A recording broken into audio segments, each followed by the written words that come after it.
जियो payment bank अच्छा है या एयरटेल पेमेंट बैंक अच्छा है? मुझे अकाउंट अपना जियो पेमेंट बैंक में ओपन करना चाहिए या एयरटेल पेमेंट बैंक में अकाउंट ओपन करना चाहिए? दोस्तों, ये जो आज की वीडियो है, ये वीडियो कोई वो नहीं होने वाली कि मैं कहीं से पढ़ के आ गया, मैंने कोई चीज़ देख रहा हूँ, सिर्फ आपको पॉइंट तो बता रहा हूँ, नहीं। ये मेरा खुद का एक्सपीरियंस है, जो मैंने दोनों का यूज़ किया है। एयरटेल पेमेंट बैंक का कुछ 7 साल यूज़ किया उसका मैंने, और जियो का पिछले 2 साल से मैं यूज़ कर रहा हूँ। तो ऐसे में दोस्तों, जो बात रहने वाली है वो सीधी सी है। देखो, एयरटेल पेमेंट बैंक भी अपना ही है, जियो पेमेंट बैंक भी अपना ही है। एयरटेल पेमेंट बैंक का स्थापना 2017 में हुआ था और जियो पेमेंट बैंक का कुछ 19, 20, 21 के बीच में हुआ है। सीधी सी बात है। अब दोस्तों आते हैं एयरटेल पेमेंट बैंक पे। एयरटेल पेमेंट बैंक कहने को तो एक पेमेंट बैंक है, लेकिन भाई साहब इसके नखरे, अरे HDFC ICICI बैंक से भी तगड़े हैं। मतलब बोलता है भाई जीरो बैलेंस अकाउंट है, लेकिन आपको 500 रुपए के आसपास उसमें मेंटेन करके चलना पड़ेगा। समझ गए ना? तो भाई अगर आपने वो मेंटेन नहीं किया, AMC चार्जेस, मेंटेनेंस चार्ज, और जो उसके शायद तक एक तो होता है AMC charge, annual maintenance charge, वो होता है मिनिमम बैलेंस, 2-3 प्रकार के चार्ज वो काट लेगा। और SMS चार्ज, आहा, जो हमारा Airtel payment bank SMS charge काटता है, ऐसा लगता है भाई साहब मार्केट में कोई घास काट रहा है। मतलब हर दूसरा दिन में पैसे कट। सबसे बड़ी समस्या है इसकी AFC चार्जेस, जो कि 150 रुपये के आसपास लगता है, और इसका SMS चार्ज, जो कि हर दूसरे दिन तीसरे दिन ही चार्ज लगता है। कितना? एक SMS का 30 पैसा लगता है, 30 पैसा। आप मान के चलिए, अगर आपने पूरे महीने में कोई 100 ट्रांजेक्शन कर ली और 100 SMS आ गए, तो गणित लगा लो आप, लगभग 30 रुपये के आसपास होते हैं। हर महीने के 30 से 40 रुपये, या हो सकता है 90-100 रुपये के आसपास भी आपका चार्ज कट जाए। क्योंकि दोस्तों ये जो चार्जेज हैं, ये दूसरे बैंक में हर 2-3 महीने में करते हैं, लेकिन इसमें लगभग दिन करता रहेगा, कोई मतलब नहीं है उसका। और मेंटेनेंस, अगर आपने पैसे मेंटेन नहीं किए तो आपके ऊपर पैसे तो लगने हैं आपके, जो आपका बैलेंस रहेगा वही माइनस में होता रहेगा धीमे धीमे।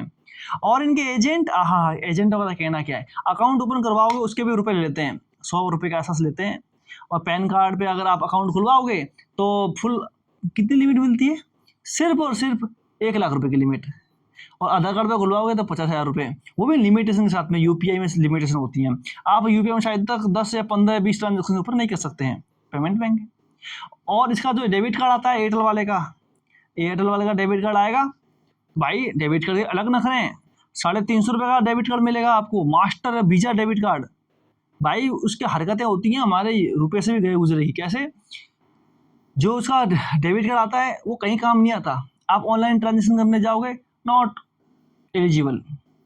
विदेश वाले फॉरेन ट्रांजेक्शन करोगे, मतलब विदेश में पेमेंट करनी थी अमेजन को, भाई नॉट एलिजिबल। मैं ये लो पकड़ो भाई।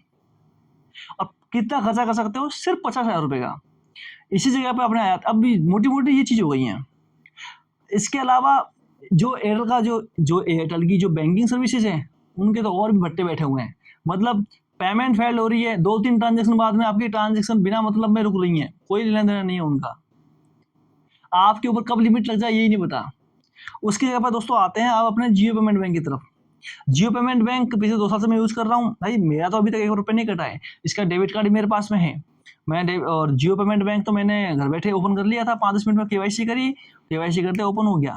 उसके बाद में करते हैं ट्रांजेक्शन। तो देखो, अगर आप 24 घंटे के अंदर ट्रांजेक्शन करना चाहेंगे तो 5,000 रुपये से ज़्यादा नहीं कर सकते हैं। उसके बाद में अच्छी खासी ट्रांजेक्शन है।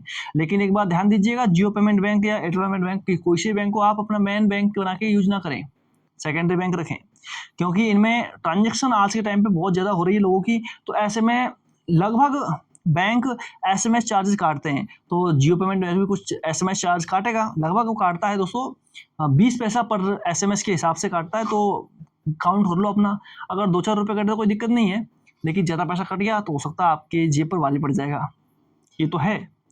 उसके अलावा इसकी बैंकिंग सर्विस काफ़ी स्मूथ है। और इसका जो ATM सर्विसेज है भाई, इसके ATM की दाद देनी पड़ेगी भाई। ATM is the best. Cash निकाल रहे हैं 50,000 रुपये, आय हाय मज़ा आ रहा है। मतलब मैं खुद, मुझे कैश निकालना होता है, सिर्फ इसके अकाउंट में डालता हूँ पैसा, ये निकालो कैश, सीधा कैश जाता हूँ किसी में भी।